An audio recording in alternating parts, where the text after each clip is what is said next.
Welcome everyone to Science Society, and of course a special welcome to you, Manhu.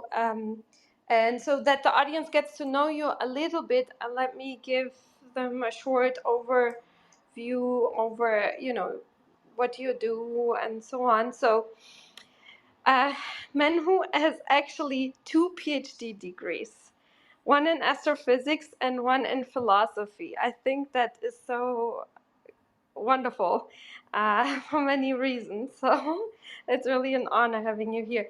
And his research focuses on astrophysics, cosmology, philosophy of science, philosophy of religion, and the dialogue between those fields, especially science and religion and STEM education.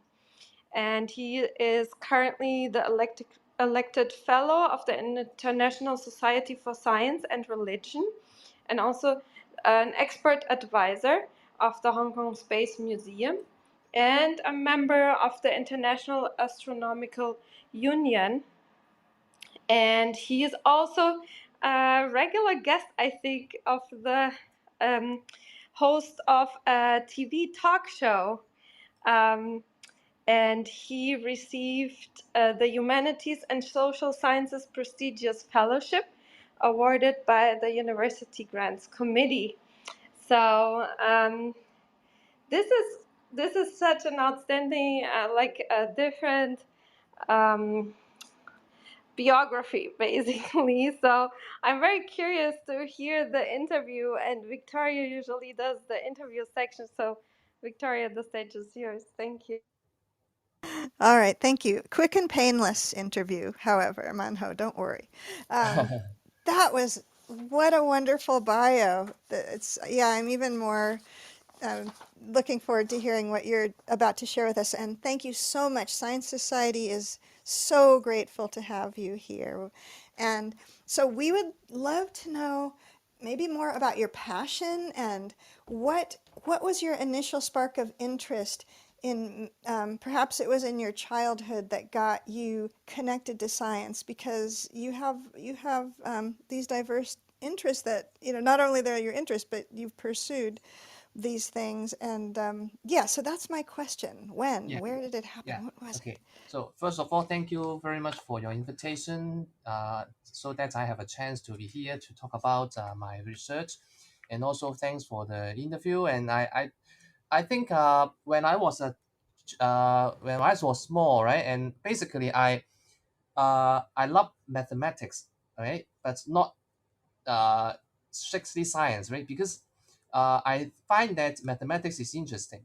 So I also love reading science books, but not comparatively. My interest in mathematics is much more than in science. Well, but later on, I find that I'm quite interested in learning the content knowledge in astronomy and also in cosmology, because I find that there are a lot of mysteries that are waiting for us to solve, and we know very little about our universe. And I find that also our universe is very beautiful, and just looking at the stars, the planets, and whatever, right, in the universe, I find that so they are all very beautiful. Therefore, later on, I joined some astronomical society to learn how to observe stars, and also learn some basic knowledge about astronomy.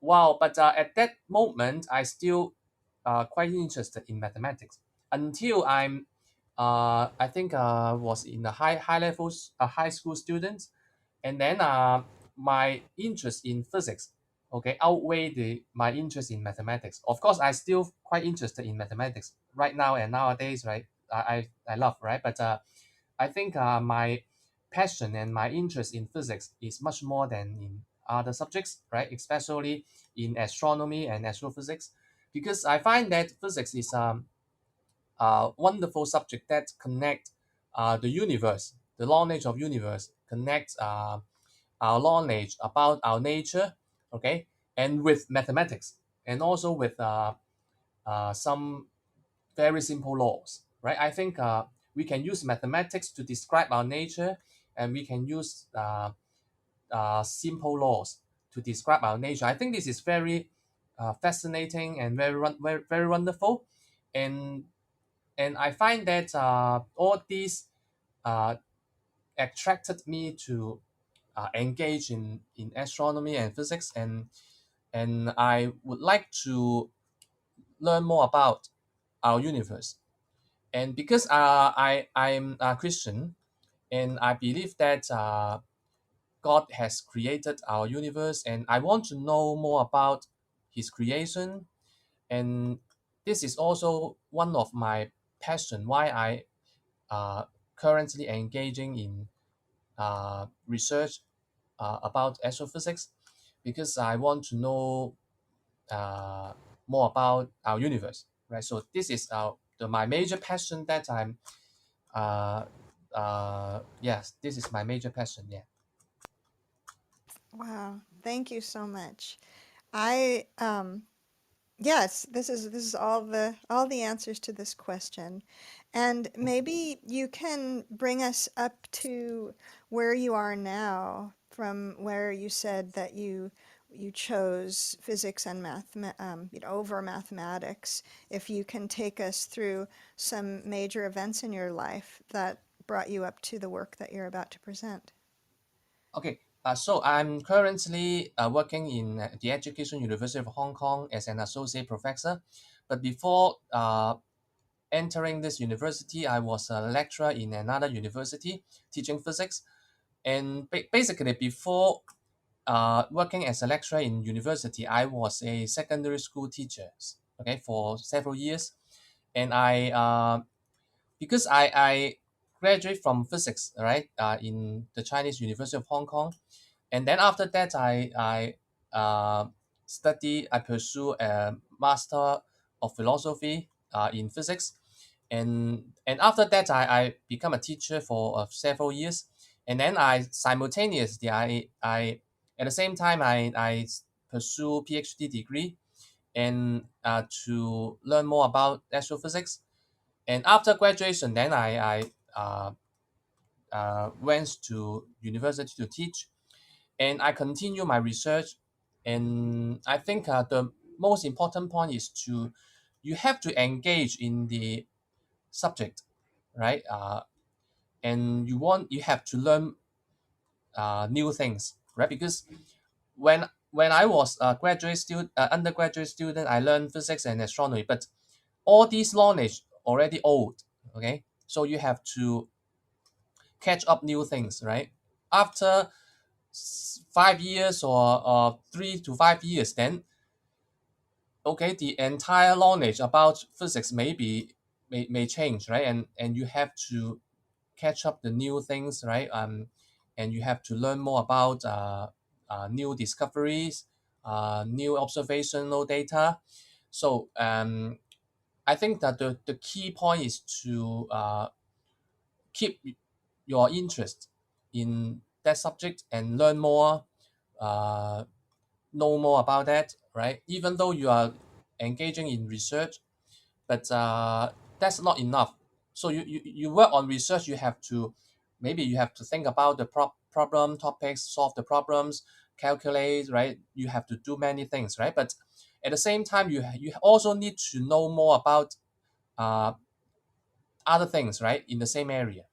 So you need to read news, right, about the latest research in astrophysics, even though that those news may not be the same or may not be similar to the area that you're working on, but you still need to know, right? Because you maybe someday later, right, you will work on those topics, right, or related to those topics. You don't know, right? Therefore, every day I try my best to read latest discovery and latest news, and to make myself to be uh, engaging in the most frontier topics in astrophysics and astronomy. Yeah. It's so exciting. It only gets more and more exciting the more you tell us. So at this point, how about you just take it away? And the mic is yours, and Katarina has pinned your information up at the top, your Google Doc. People can follow along. And then if at the end, if you'd like to have a Q&A, we can bring friends up to ask questions, and sometimes people will post questions in the chat that we can share with you also. Okay. So yeah, feel Okay, free. thank you very much, right?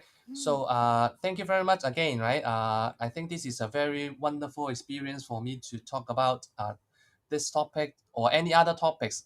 I enjoy talking uh, so physics to general public and also from to any other uh, people from all around the world, right? So this is a very good experience for me, and I hope that if you have questions, then you can just ask me, right? So I try my best to answer you all the questions about astrophysics. Related or not related to this topic is still fine, okay? So from the document, you can see there are some slides that I have made for this particular topic. So the topic is just the same as my paper, indirect evidence for dark matter density spikes around stellar mass black holes. So I will. This is my first time to use this platform, and if you are not clear what I'm saying, then you just let me know, okay? So so I start, right? We go to slide 2, and you can see some press release that you can read from the internet.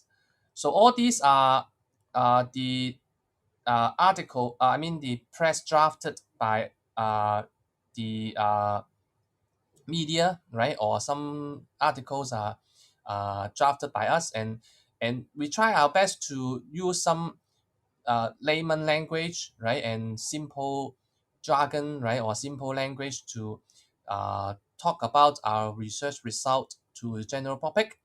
So after that, if you have if you are interested in this topic very much, and then you want to know more about that, or you don't understand what I'm talking about, right, in the following uh, slides, then you can go back to read these press release, and then you can I hope that you can understand more about the topic.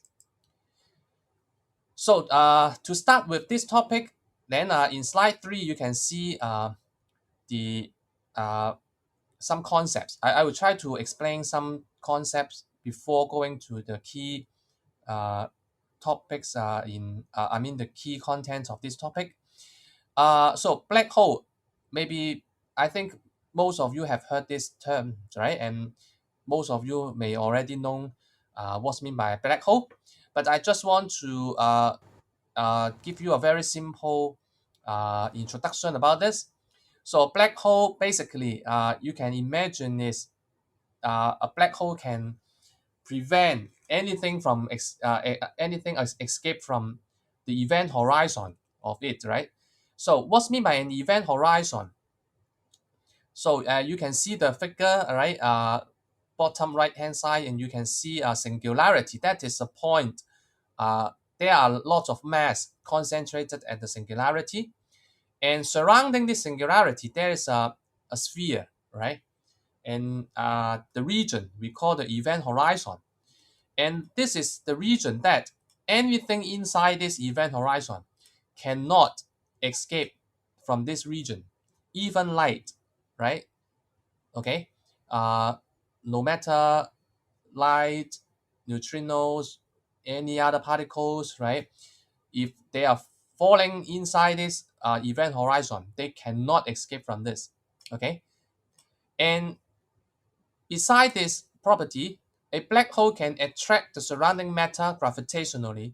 So you know that every uh, mass, right? So if you have mass, right, anything you have mass, any object, if you have mass, if it is massive, then they will have gravitational force to attract another mass. Okay, so any massive objects, they will attract together gravitationally. So that's the same for black hole. Okay, this is not the unique property for black hole, but black hole, because it is massive, so their gravitational force will be large enough to attract the surrounding matters around this. So you can imagine if there are some particles or matter surrounding the black hole, then the black hole will attract them. Okay.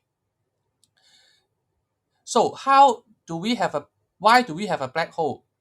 So there are several possible origins. Here I just list out a certain. So the most popular one is the death of a star, right? Of course, not all star will become a black hole, no, right? But some massive star, right? In the final stage, they will undergo a supernova, okay? And then after the supernova, if the central core of the star is massive enough, then they will become a black hole, right? And so the chance might not be very high, but this is one of the key uh, uh, consequence of a death of a star, right? So the other possibilities may be a white dwarf, neutron star, right? And the second possibility for black hole formation is primordial. That means at the very beginning of our universe, because of some mechanisms, I will not talk about this in details, but there are some possible mechanism. I just say possible because we are not confirmed. We do not confirm this one whether this is true or not. But just there are some theories talking about black holes can be formed at the very beginning of our universe. Okay, and these we call primordial black hole. These black holes can be very small. Okay, what's mean by very small? That means I mean the mass is very small. Can be smaller than our Earth, the mass. Okay, some of the primordial black holes may be very high mass, right? Very massive. Okay, so the range of mass uh, is not confirmed, right? Because this theory is not confirmed. So we are not quite sure about the range of the primordial black hole, but this is one of the possible mechanism for the black hole formation. And there are others. Okay, for example, some neutron star. Okay, they attract the atom to the surrounding matter, and then become massive enough, right? They will become black hole, right? But the chance is not very high. But this is another possibility. So these are the possible mechanisms for black hole formation. Okay, besides black hole, right? Another concept in slide 4 you can see is dark matter. So what's the mean by dark matter? Dark matter, you just look at the name, you can see is something like very dark. The matter is dark, right? But this does not mean that, well, you have some black objects, right, in our Earth, right? Because you see some uh, black things, right, or the object painted in black, right? They are not dark matter, right? Dark matter, okay, specifically, this term is talking about the matter that, okay, in our universe, okay, they do not interact with light, and they do not interact with ordinary matter, right? And we cannot observe them in principle. So you cannot using your telescope or eyes to figure out the dark matter, because dark matter do not they the dark matter particles, right, do not emit light and do not reflect light, do not interact with light. So you cannot use any observational technique to observe dark matter, because or any observational technique you need to use light, right? Because they emit light or they reflect light, then you can see them, right? But if they do not reflect light, they do not emit light, then you cannot see them, right? Uh, Therefore, we say, or we call this matter dark matter. But how do we know dark matter exists? We cannot observe them. How do we know? Because dark matter is massive, right? I have mentioned, right? They have mass, okay? And when they have mass, then they will attract the other particles. So we know dark matter exists because they attract the others particle. And we just can recognize dark matter indirectly through gravitational attraction. Okay, so we know that dark matter exists in our galaxy, not only in our galaxy but also in almost all galaxies, galaxy clusters, and also our whole universe. We can see a lot of dark matter. And one interesting thing is that around 90% of matter is dark matter in our universe. So our ordinary matter that you can see on our Earth just contribute 10% of the total matter. So you add up all the stars, add up all the dust in our universe, add up all the particles that you can see in our universe, just 10%. Okay, 90% of matter is dark matter. So more than 90% you don't know, right? We don't know what is dark matter actually. So they may be unknown particles. Okay. Of course, some other theories suggest that dark matter does not exist, right? But I'm not going to talk about this, but I just assume dark matter exists, and they probably are unknown particles, okay? And we don't know what they are. What is the mass of the particle? We don't know, right? We only know that the dark matter in our universe does not interact with ordinary matter, okay? Almost does not interact with ordinary matter. But we can see the effect of dark matter via gravitational interaction, okay? So we have known black hole, the concept of black hole, also the concept of dark matter. Then next slide, you can see the slide number 5. You can see that how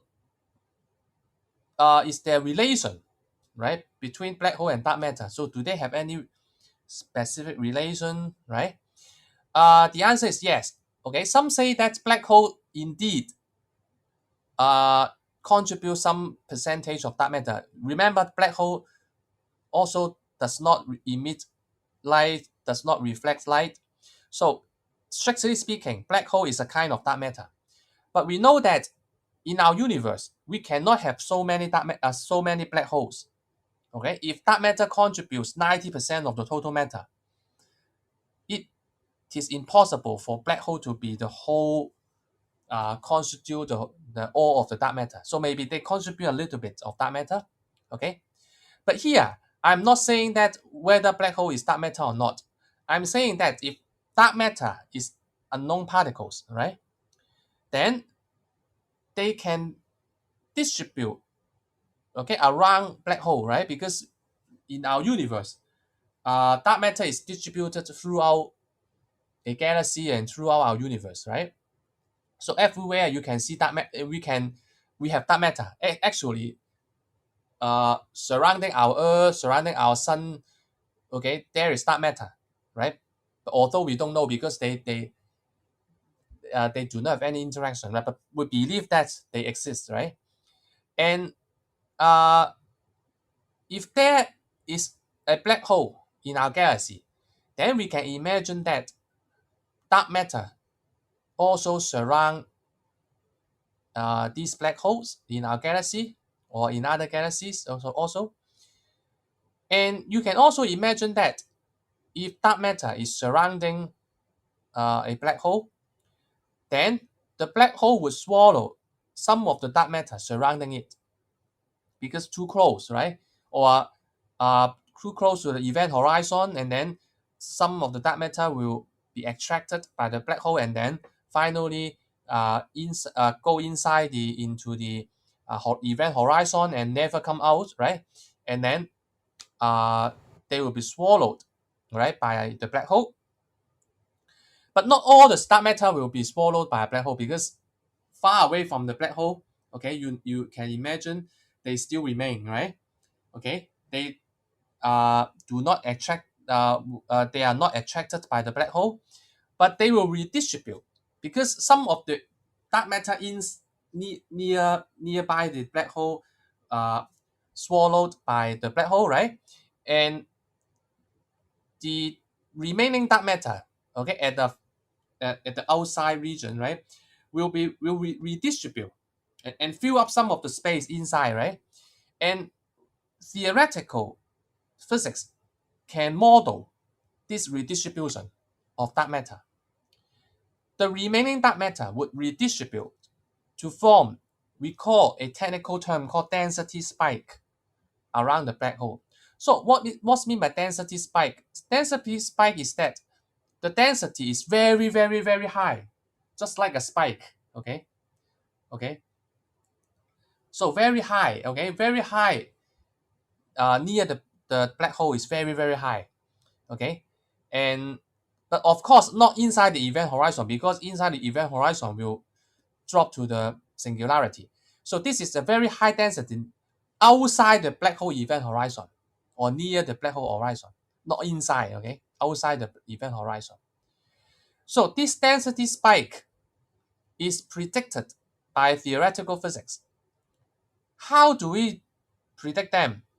We just consider very simple physics, energy and angular momentum conservation of dark matter. So you can imagine the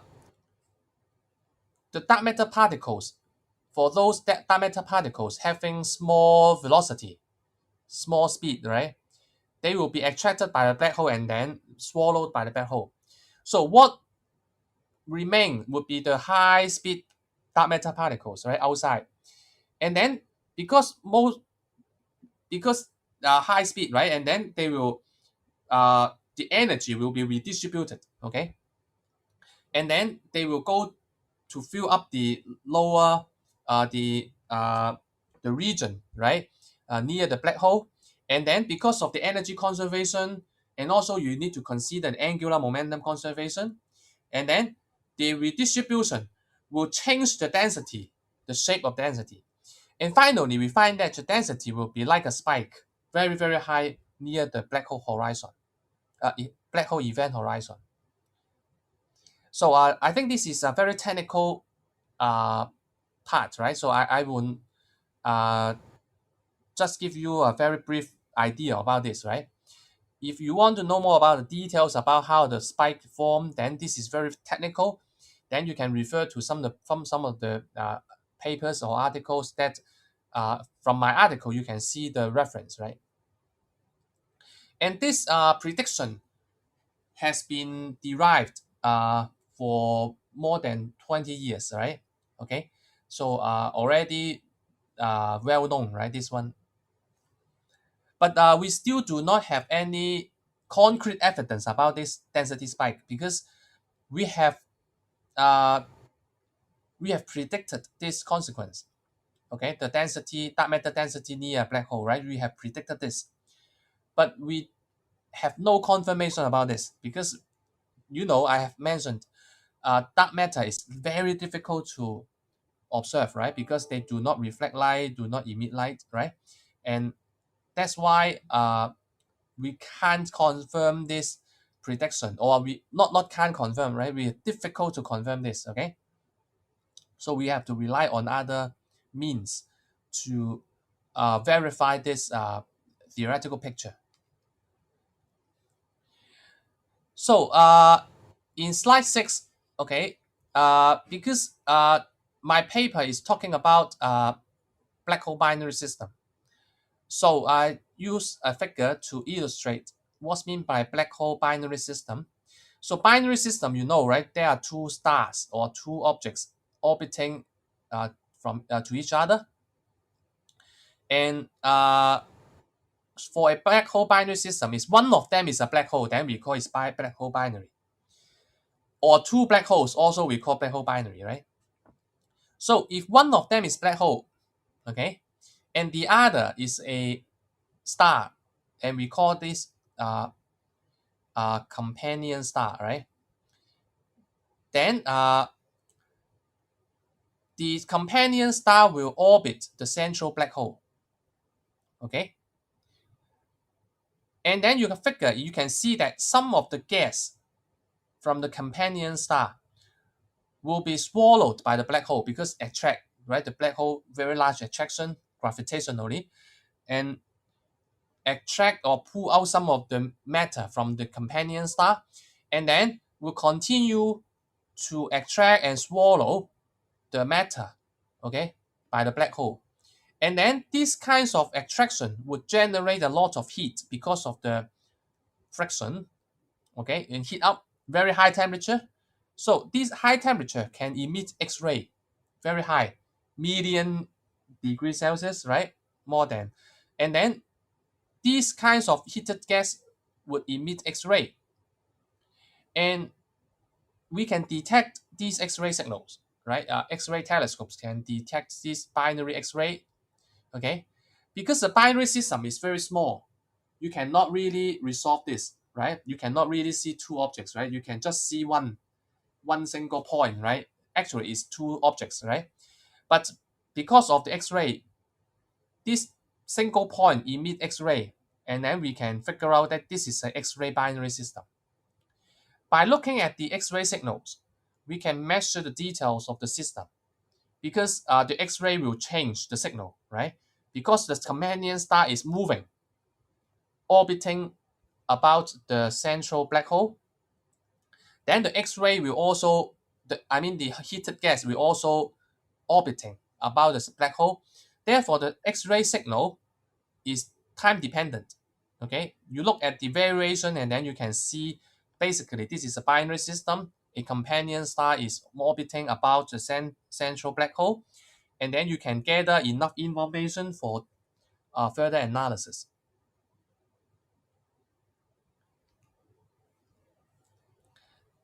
So in slide 7, slide number 7, you can see in my paper, you can see a very technical term called dynamical friction. So I need to talk about this, right? And this is not a very difficult concept, but you may not have heard of this before. What's meant by dynamical friction? You can imagine dynamical friction is just like friction, but the mechanism is different. So consider a mass m passing through a background bath of dark matter particles. So in the right hand side, you can see a figure. The top panel, the topmost panel, you can see there is a mass m passing through a background bath of dark matter particles. So you can imagine there are lots of dark matter particles at the background. Okay, because they do not interact with the mass m, so the mass can pass through this bath because no interaction between the dark matter particles and the mass m. But when the mass m passing through the background bath, okay, because of the gravitational attraction, right? Because of the movement, because of the movement, right? Some of the dark matter particle would be slightly redistributed because of the gravitational attraction, something like that, right? So the dark matter particle will be slightly redistributed due to this effect and accumulate at the back of the movement. So in the middle panel, you can see from the right hand side of the figure,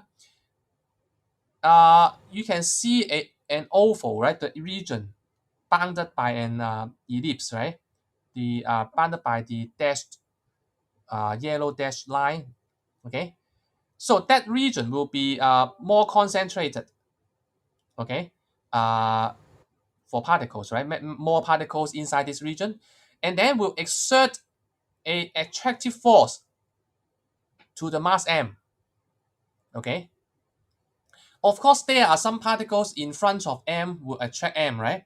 But there are more particles at the back will attract m. So a slightly higher density of dark matter particles at the back would give a gravitational force to decelerate the movement of m. So when m is moving forward, but a little bit slightly higher density at the back will attract the mass m, okay, in the reverse direction of the movement, okay, and this force will further decelerate the movement of m, and this just like a friction, okay, just like a friction, right? And this friction would decelerate the movement of m. That means m would moving slower and slower and slower. But of course, remember this effect is very small because the so-called slightly redistribution is very slight, right? Very small, just a very slightly higher density. Okay. So this dynamical friction, the effect is very, very small, in fact. Okay. This effect has been proposed for more than 80 or 90 years. Okay. It was proposed by Chandrasekhar. I'm not quite sure whether you know Chandrasekhar. If you know white dwarf, right, then you know Chandrasekhar limit. That is the same Chandrasekhar, right? So this is a very the Nobel laureate, okay, uh, Indian Nobel laureate, okay. Okay, so we have learned a lot of concepts. You have learned black hole. We have learned dark matter. We have learned binary system, and we have learned dynamical friction. Okay, so now we join all these concepts together. So in slide number 8, so we consider the dynamical friction in the black hole binary system.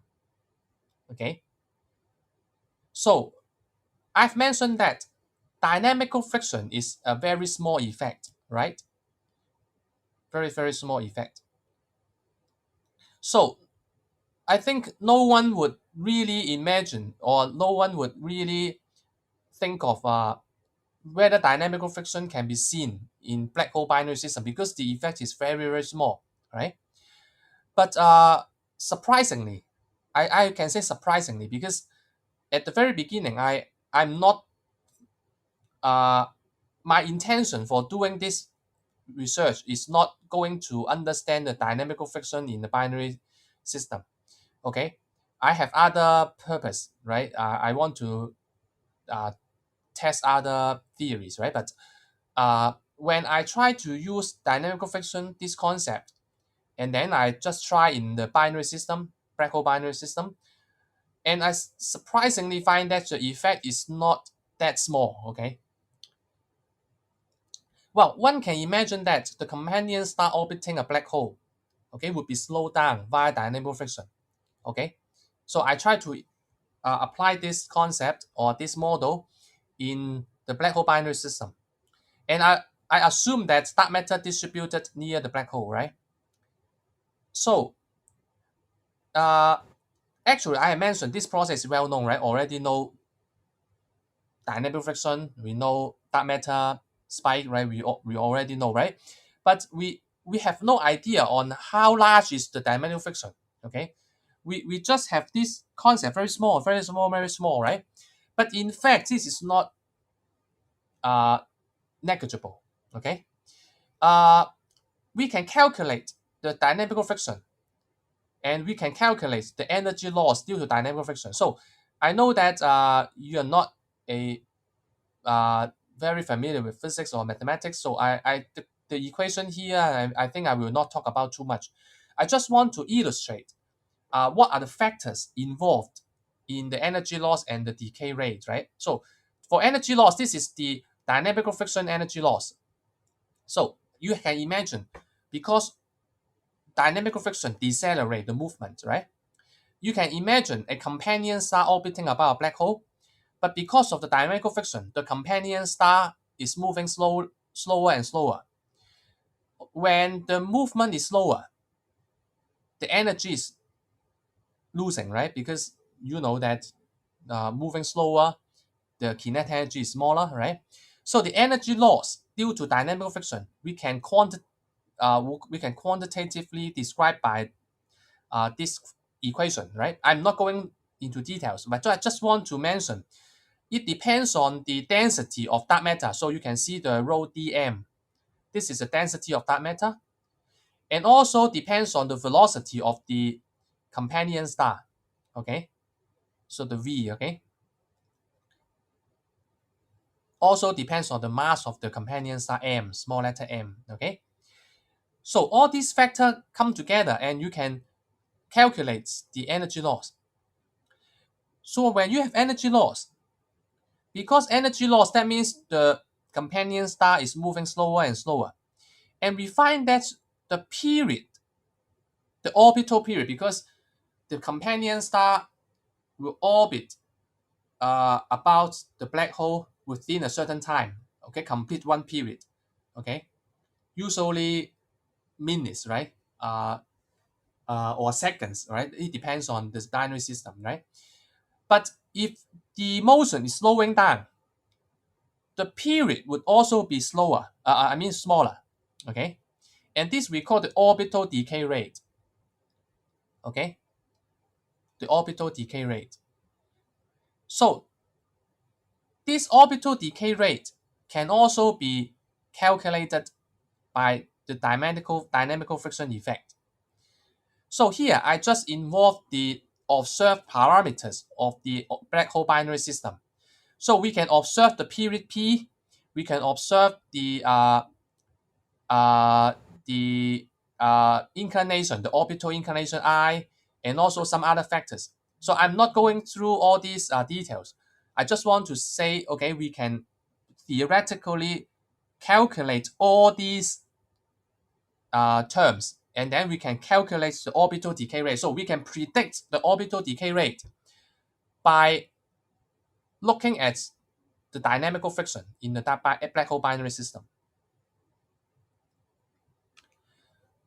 So in slide number 9, I just give you the table. This table is extracted from my paper, and you can see all the observed parameters. So you can see the observed parameters here. So the M, BH, that is the black hole mass, and the Q is the ratio of the mass ratio of the companion star to the black hole mass, okay? And also the K is the kind of velocity, something like that, and I is the inclination, P is the period, okay? For these two binary systems that I have chosen, A0620-00 and also XTE J1118 plus 480.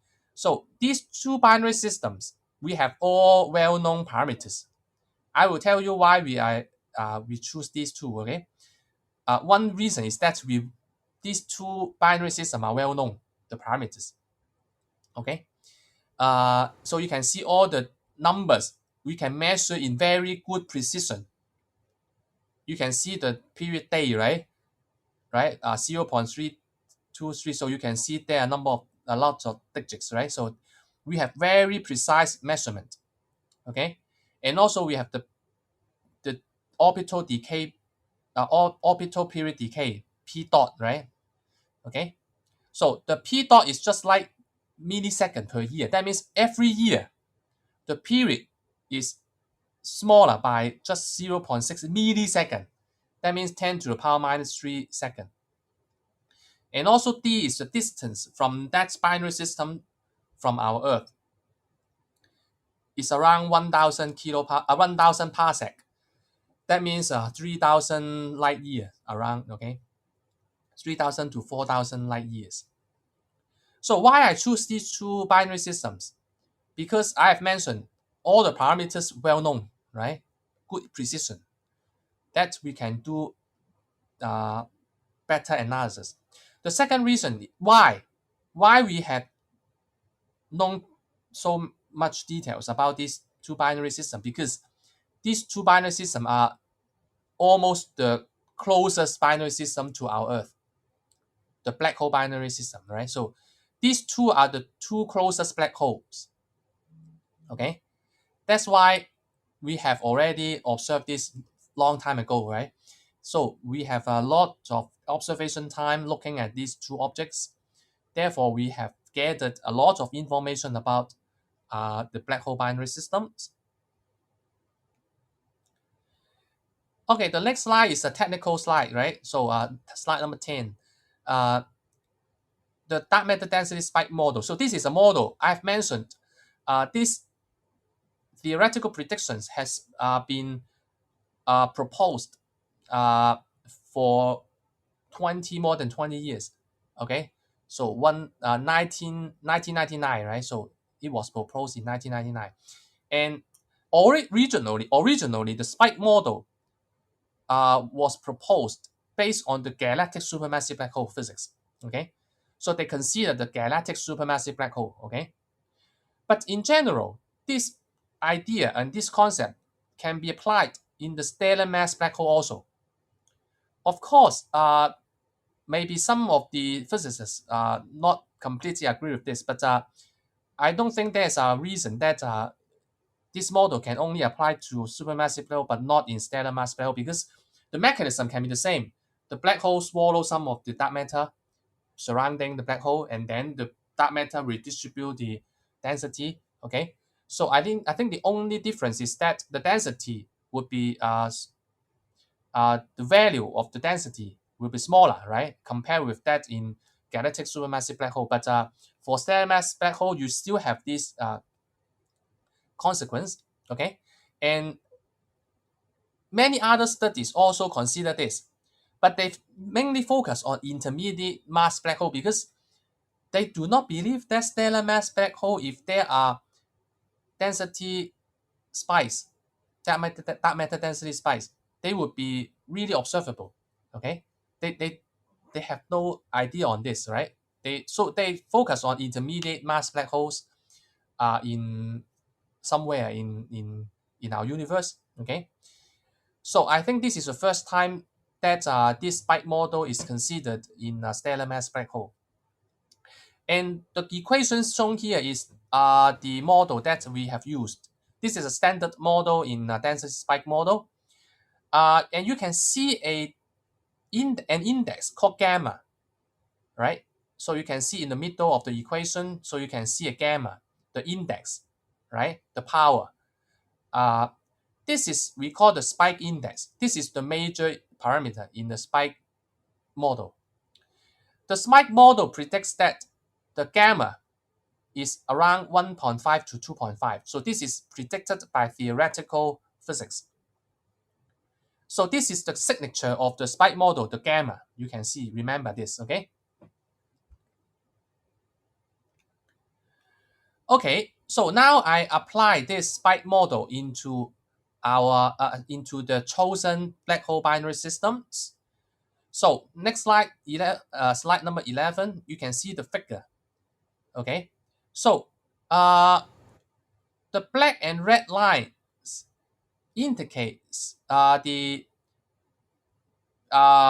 orbital decay rate, okay, for different spike index.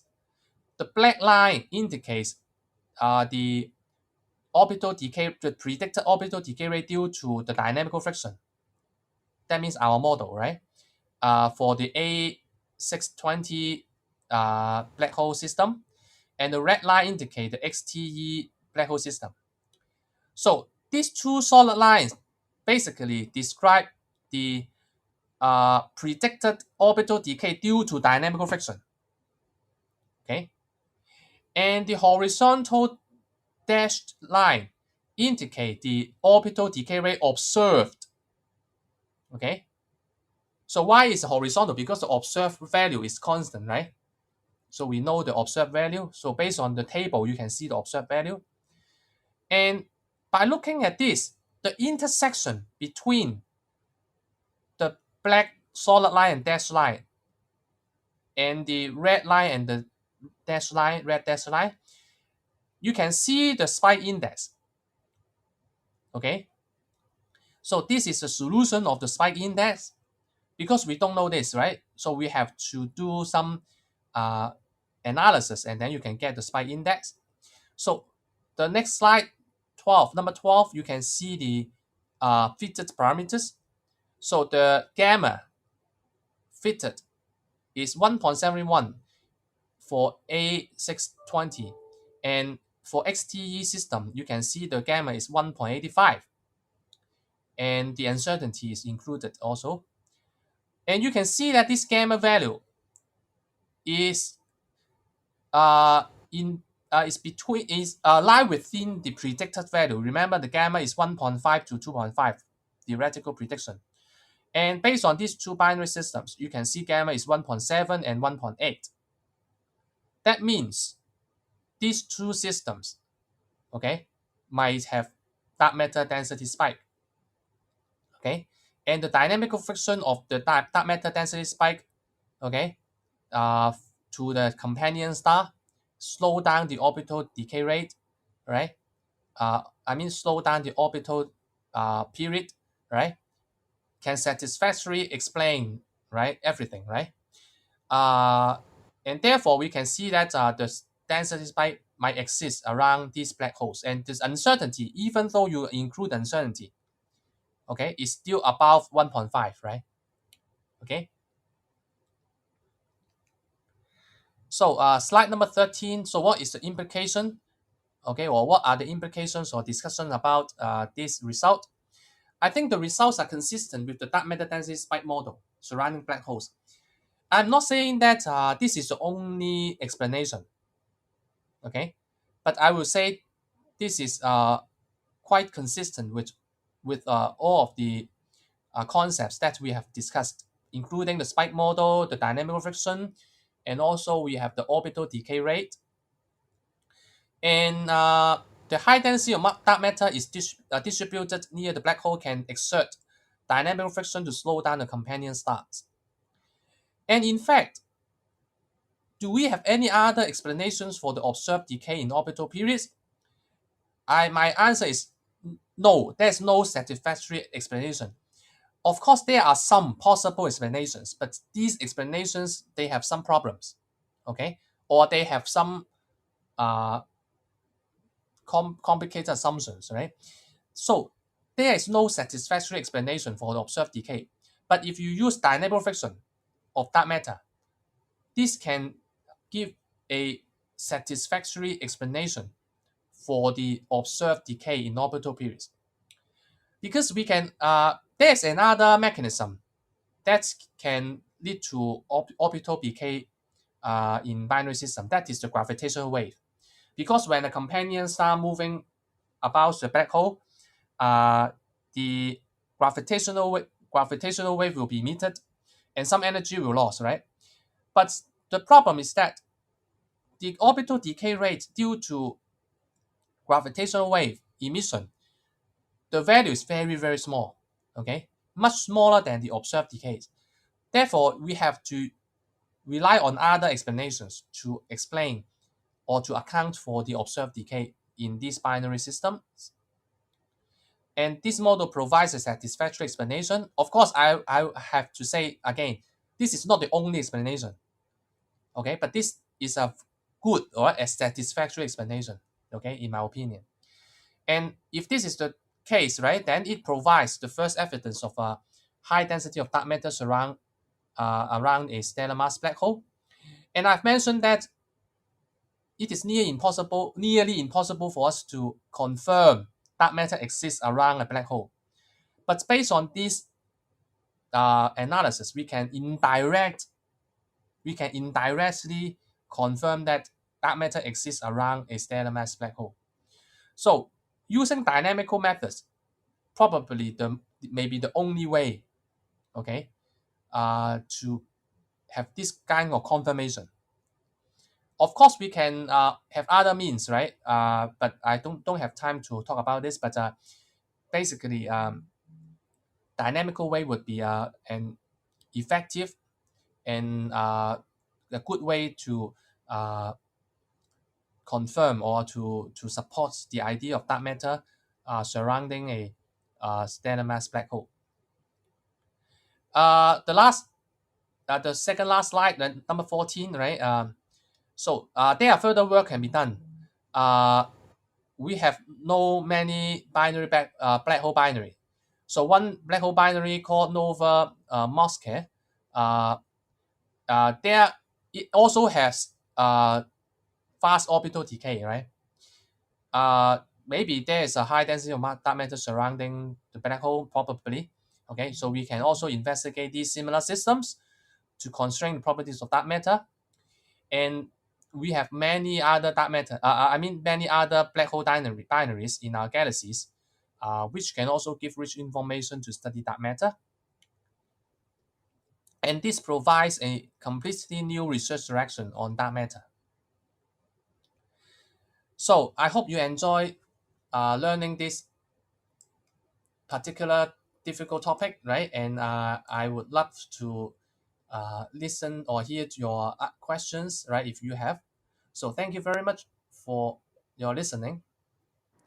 Well, thank you so much for your wonderful presentation and that you guided us through the theoretical background, and how then you came up with the to basically analyze the data, and it's really impressive how the data matches this model.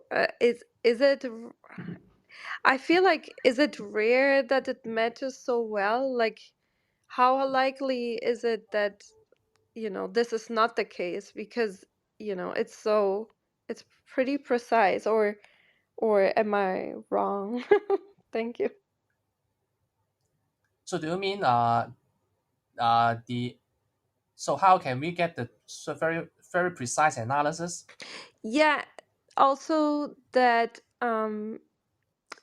this this orbital decay of the companion star, how precisely Oh, the data basically that's observed matches with this theoretical, yeah, with the theory. It's really pretty precise, so, right. or very precise. So is it likely that, it's very likely that this is the case, because you said there could be also other explanations, but Right, how right. likely is it that it's not this explanation, Yeah, because it looks pretty accurate?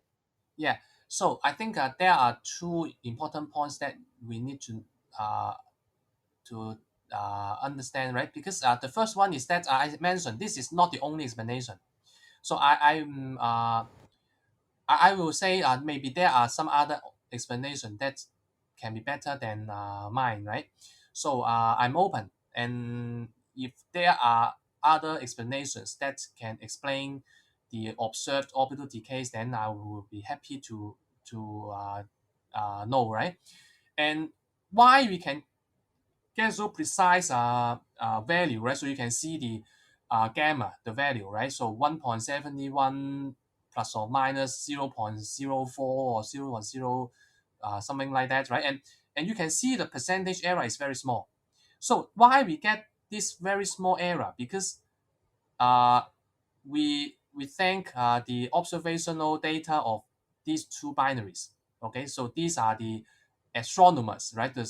The uh, the the data obtained by the astronomers are very very powerful.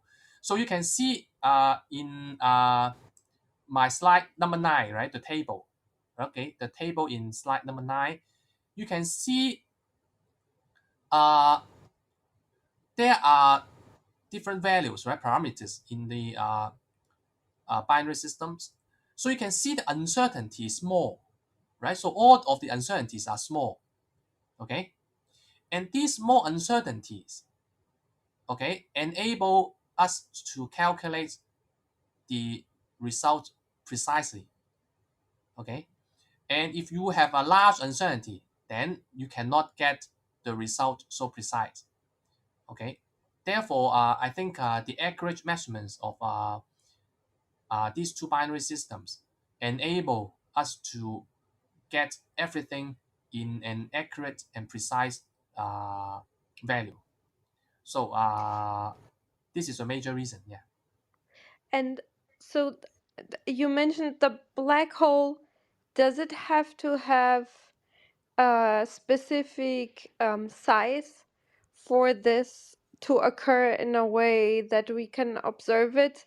Would a very small black I don't know what, or would this effect we be larger in those huge black holes? Would the drag be even more, um, the friction, would it be even stronger, or is it the same basically? Is it dependent on the size of the black hole? Oh yes, yes, of course, right.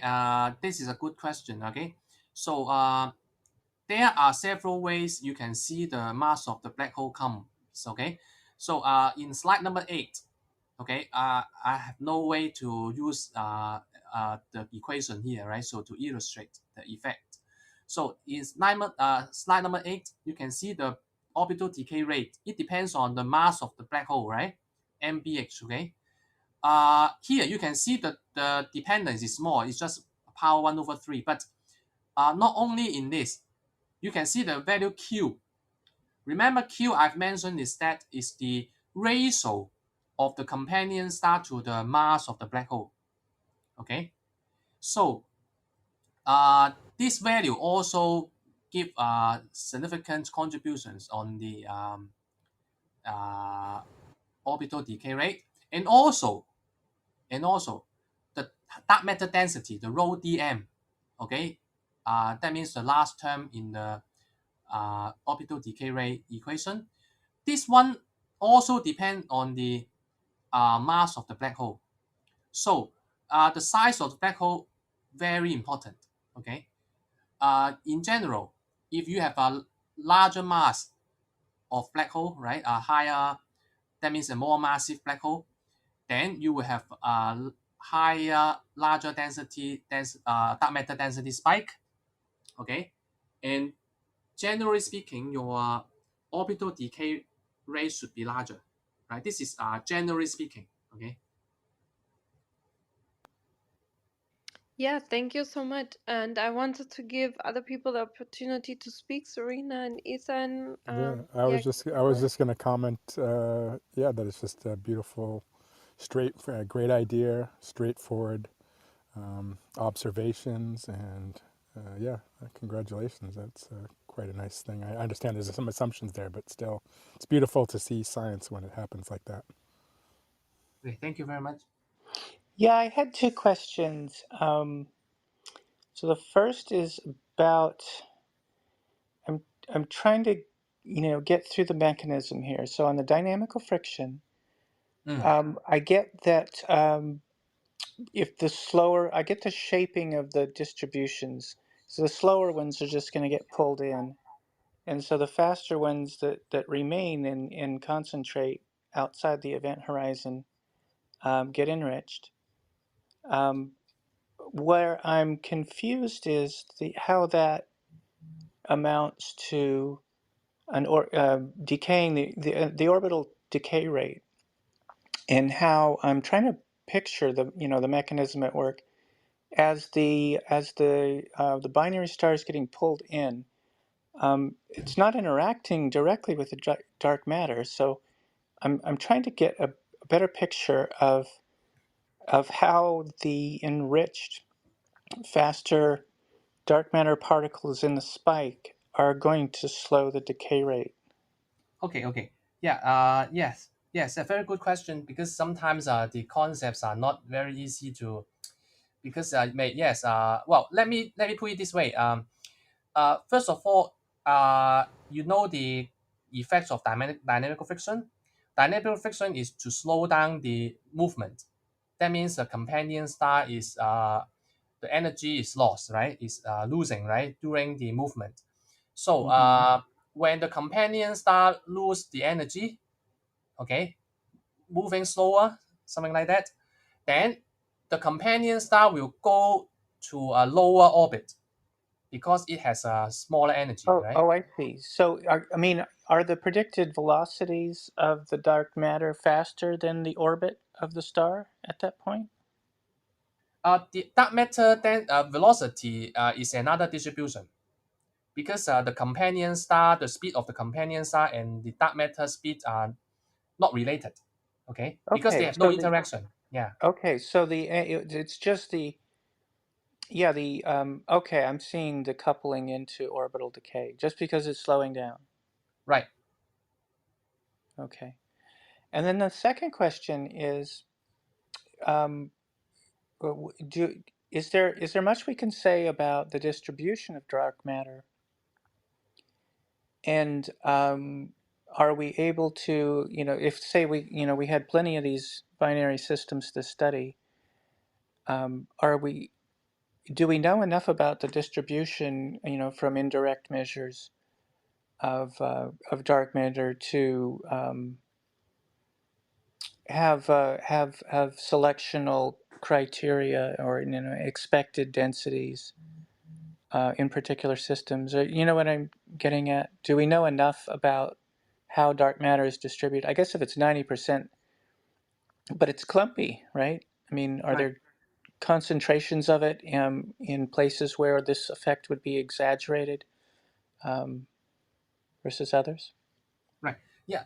I think first of all, the distribution of dark matter can be quite vary. Well, inside a macrobinary system, maybe you can see a dark matter density spike, very high density near the event horizon. But if we have no black holes in our galaxies, then the distribution will follow another distribution, and we call this NFW distribution, right? We believe in this density. I mean the functional form, right?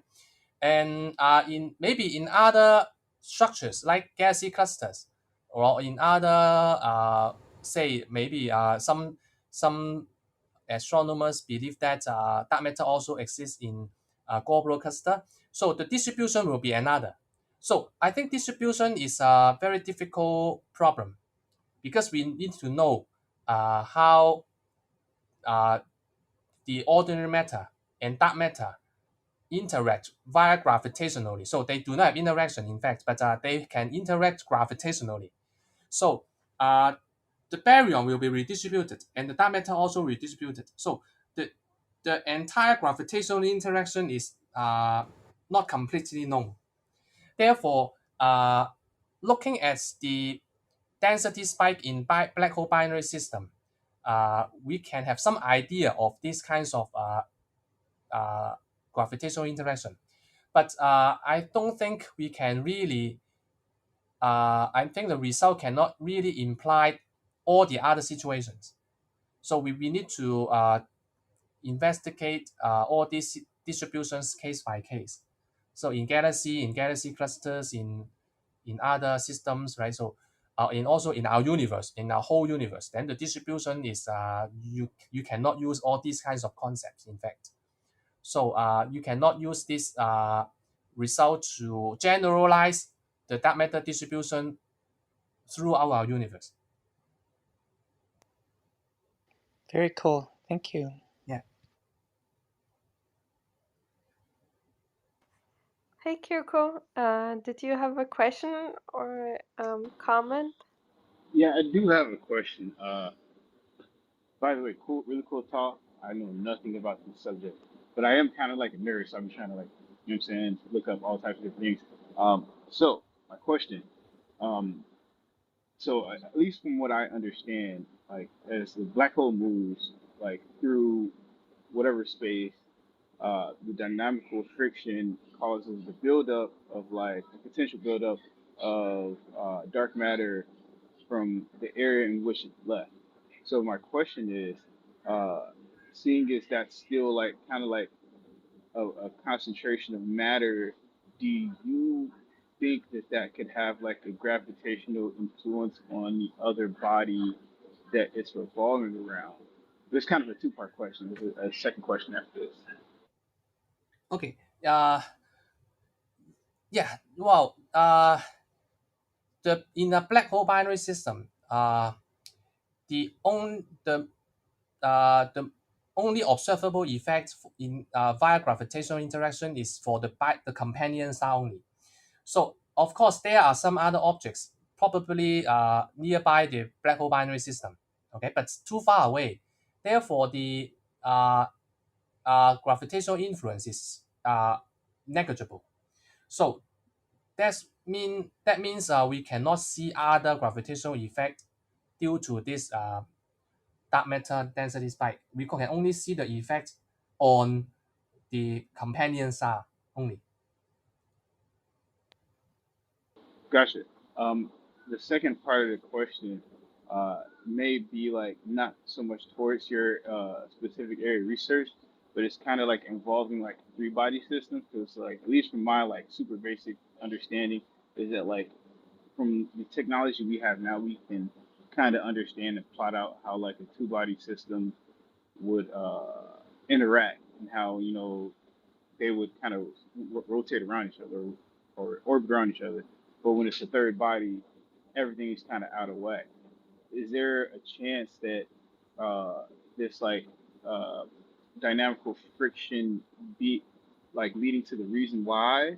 You know what I'm saying? Like if you continue to have like all these different bodies that are kind of in their wake, leaving like trails of dark matter, which like at least how I'm kind of like viewing it, it's like I'm thinking about it like super basic. Like there's like I have to simplify like this. There's a fly flying in a circle, and then you put another fly flying in a circle, and each fly is like leaving like a fart. Like the fly doesn't want to fly in the fart, but it kind of is attracted to sneaky stuff. So like this is kind of how my brain has to process it because I don't know physics. Um, so like at some point, like even though like the smell is negligible to the flight path of the fart, and this is what I'm considering the gravitational pull of the dark matter left from the dynamical friction.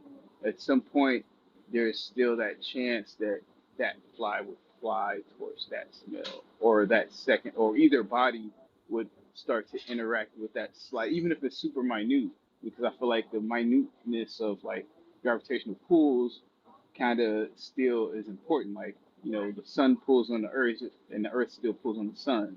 You know what I'm saying? Like, and that kind of is, and also Jupiter pulls on Earth. You know what I'm saying? Like all these different pulls, all like even regardless of how minute it is, it's important for maintaining the balance of the orbit.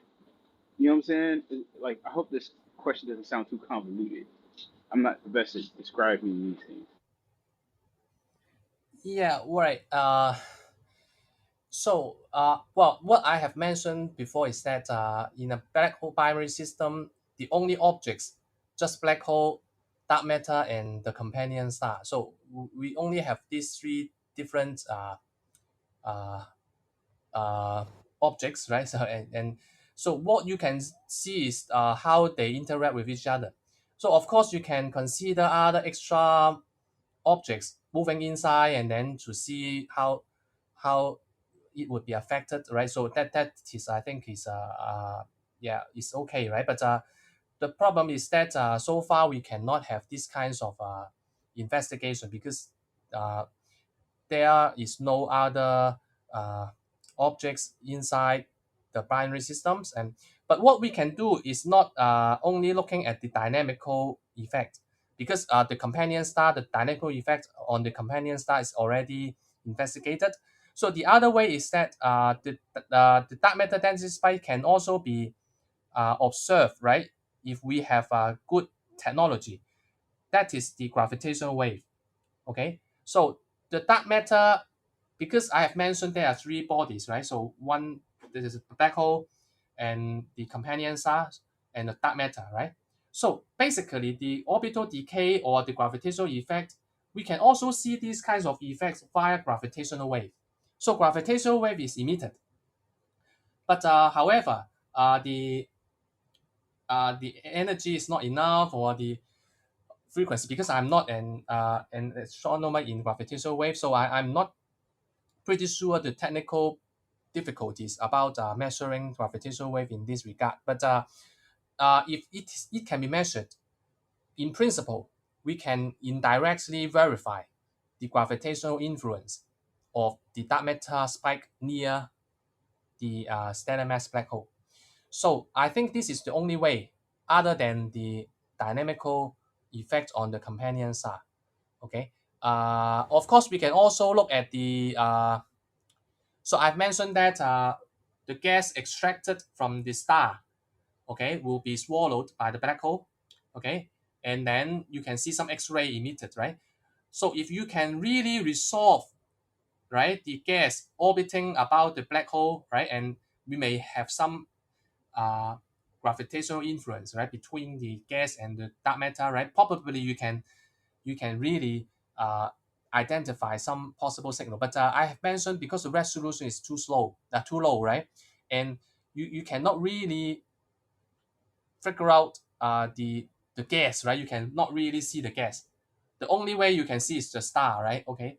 So I think we have some difficulties in observations.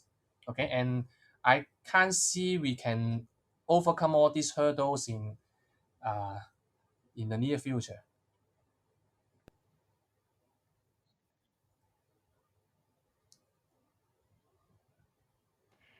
Yeah, thank you so much for that question. And I'm not sure, do you still have time for one more question? Because I know we've been going over an hour and I told you 60 minutes, so I wanted to check. If not, it's totally fine. John can reach out to me and then we'll discuss this question later. So just let me know if you have time or not. Thank you. Yeah. One more question, maybe you are fine, right? So I think it's morning in my part in my in here, right? But maybe very light. It's already 10 o'clock, right? PM, right? Oh, In US, right? yeah, that's okay. Thank you so much. So yeah, welcome, John. Please go ask your question. Thank you. Thank you so much. Yeah, sorry, I'm kind of late to join your conversation. As far as I'm not a physicist, so as far as I understand, the concept of dark matter was proposed because see people find some strange phenomena that um, the movement of the stars at the edge of the galaxies is actually is pretty much the same speed as in the center. Mm, So that's why they propose that to have a dark matter. So it supposedly is diffuse, present within the galaxies. So that's meant to maintain the structure of a galaxy.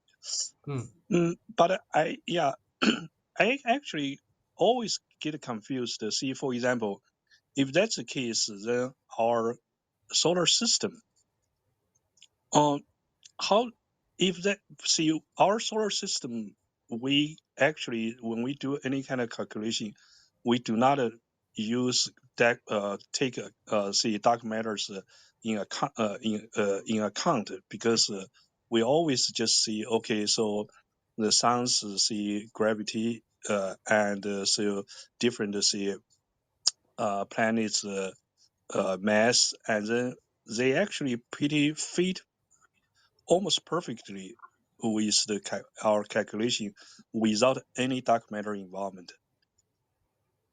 right. So yeah, so I'm just wondering, see, if you okay, so right now because you are considering, see, when you explain the movement of see galaxy, the stars, and then you use dark matter, but then how do you see like a re, do the calculation if you use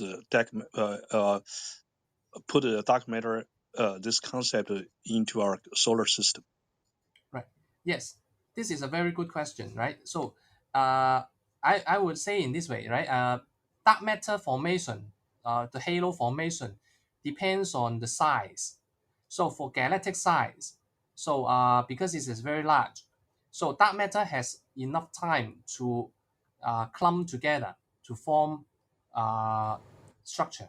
Okay, then you can see why at the outer region the stars moving as fast as that in the central region, because the dark matter distribution has, because the size is large, right, for galaxies, so they have enough time to form a structure.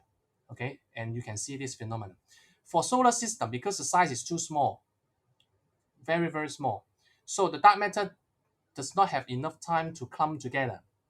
Okay, therefore you cannot see this effect because you cannot see the dark matter uh, clump together. Okay, so they are almost evenly distributed throughout the solar system, and therefore you cannot see the effects because everywhere the same density. So basically you cannot see any effect, right, of dark matter, and also the density is very low. Okay, and the effect is completely negligible. Okay, but for a galaxy, because its size is large and the particles, the dark matter particles clump together at the center. Okay, therefore you can see a larger density at the center, but smaller density at the outer part, and that's why you can see the effects of the star, the rotation curve.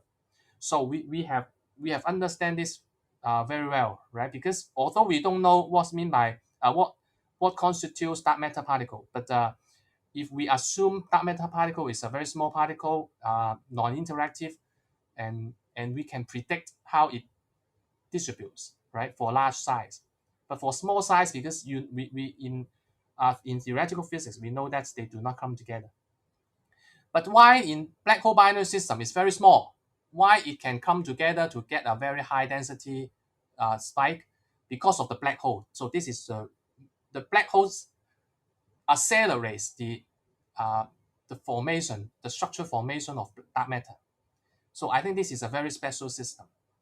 So unless you have a black hole or the size is large or very massive, then these kinds of objects or structure can trigger the formation of dark matter structure. Okay, so but for in solar system, the sun is not very massive, so it cannot trigger the dark matter to come together, and therefore you cannot see the direct influence of dark matter. Thank you. So we can imagine the dark matter is some kind of some kind of network, or so it's in a huge sky, kind of Yes, net, right? a background path of dark matter particles, right? Yeah. Okay, thank you. Well, thank you so much for the questions. And unless somebody else has a short comment or a short question to add, okay. Well, oh, Ethan raised his hand. Ethan, did you want to add? Yeah, I just had a Yeah. thought, and I was wondering if you're going to follow up at all. Is there any? It seems like there might be opportunities, or is there something about the configuration where it will then sort of diffuse again about the dark matter that clumped up? That seems like you could find, maybe some idea about its composite parts, depending on how fast it sort of diffused again, if that's an option, or if that some kind of configuration would cause that to happen afterwards. You mean dark matter? So they come together and then diffuse again? You mean? Yeah, if No, you could no. sort of. We believe that this would not be the case, Yeah, unless there are some extra yeah. I'm saying force it's to yeah. move them apart, right?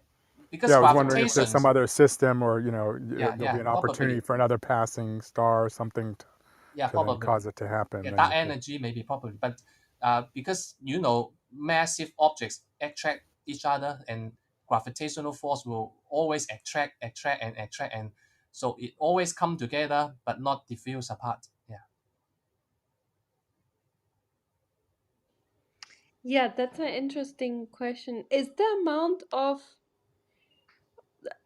if they don't come apart, is the amount of black holes and dark matter increasing over time or rather decreasing? Because I thought in the beginning of the universe there were these humongous prehistoric black holes. So how did it change into having smaller, or did it change to have smaller, maybe more or less black holes over time during the universe? Wow, there are two factors, right? So the black hole will continue to swallow matters surrounding it, right? So this would give the black hole more massive, okay? But on the other hand, it has another mechanism called black hole evaporation. So the black hole, I say that light cannot escape from black hole, right? But black hole itself has a mechanism to emit a very tiny amount of particles, okay, through a mechanism called black hole evaporation. So we believe that if this is true, then black hole is the mass is getting smaller, but the rate is very slow. Okay, therefore, these two factors comes together, and you will see the black hole, the swallowing rate would be, I think, is much larger than the evaporation rate, right? So I think most of the black holes are getting larger and more massive, but it depends on the matter surrounding it. Oh, that's really interesting. Yeah, thank you for that explanation. So yeah, this is such an interesting topic and discussion, and we're looking forward to learn about about your future work, because I'm really interested to see once you analyze more if if I would assume this probably holds up, and when you analyze different type of sizes and black holes, how the data will match your hypothesis. So thank you for sharing this and taking the Thank time you. to explain this to us. Thank you. Thank you. Thank you. Yeah. Yeah, and thank you everyone for coming and asking questions. Yeah, and I hope I hear you all soon again, and maybe Manho will talk again one day. Thank you so much. I appreciate it. Okay. Thank you. Thank you. Okay, I'll close the room in 3, 2, 1. Bye everyone. Thank you.